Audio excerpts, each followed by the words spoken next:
In this video, I will show you how to trade on Binance exchange. The first thing you need to do is make sure that your USDT is in your spot wallet. If it is in funding wallet, then you need to transfer it to spot wallet.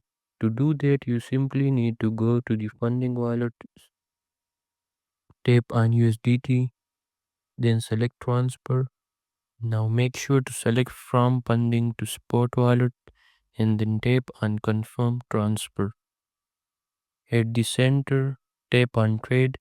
Here you need to select the coin which you want to trade. For me, I will use Fetch AI for this video.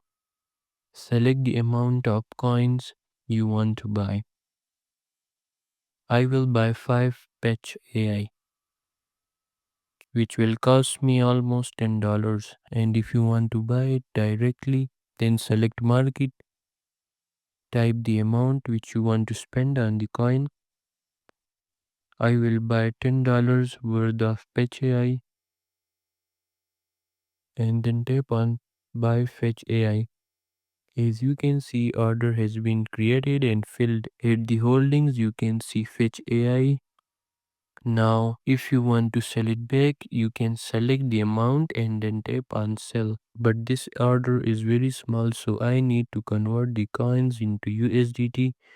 Click on try convert, type the amount and then tap on trade. As you can see, we got our USDT back. So that's it for this video. Make sure to like and subscribe for more. Thanks for watching.